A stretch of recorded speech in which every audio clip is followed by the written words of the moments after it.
All right, hello, Algebra 1 students. So now we're going to practice writing an equation to represent the following exponential function. So like I said previously, the first thing I'll always recommend is just sketching a graph so we know, are we expecting an exponential growth or decay? Some people will feel really confident with this by just looking at the numbers, others don't, so it's just a strategy that's been helpful in the past. One thing I want to confirm is that my x values go from smallest to largest and are increasing by the same amount. So 1, 2, 3, 4, that's perfect. So if I sketch this graph, I'm going to have 1, 3, 2, 1, 3 and 1/3. So I'm getting pretty tiny here. So tiny my iPad doesn't like it.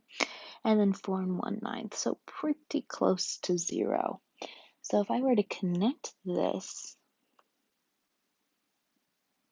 the best I can, I'm going to see that that is a decay because it is decreasing towards its horizontal asymptote at y equals 0.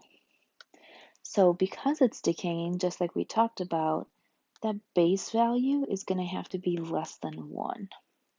So that's what I'm expecting. Again, some people will feel really confident looking for the base just given the table, but I'm going to use a strategy that if you don't feel so confident, what can you do? So we know that the base is that number we're multiplying each value by to get the next. So 3 times something is 1, 1 times something is 1/3, 1/3 times something is 1/9. And then I can use any two consecutive numbers. So let's pretend I did 3 and 1, probably because we're going to feel more comfortable with whole numbers than fractions. So 3 times some number b, which I'm using for base, equals 1. So then back in pre-algebra land, I would divide both sides by 3 to get that b isolated, and b is 1/3. So I know I'm on the right track because that 1/3 is definitely less than 1. So now I'm ready to find my equation. Our exponentials are always going to start in the exact same way. Y equals a b to the x times b to the x. We just found our base, so I'm going to substitute that in. Y equals a 1/3 to the x. Then in order to find that a value, I'm going to choose any point that I want from that function. So I'm going to choose the point 2, 1.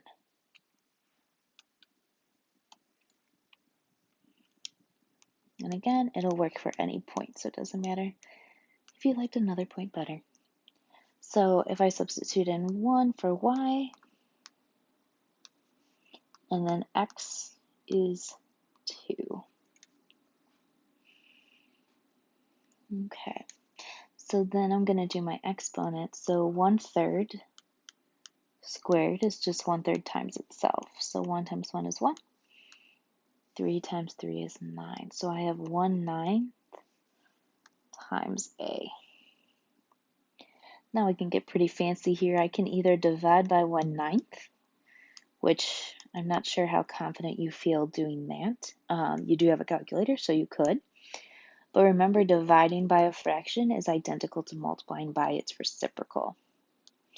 So I'm going to multiply both sides by 9, by 9. Those will cancel, and I get 9 equals a. So now I'm able to put it all together. Y equals 9, 1/3 to the x.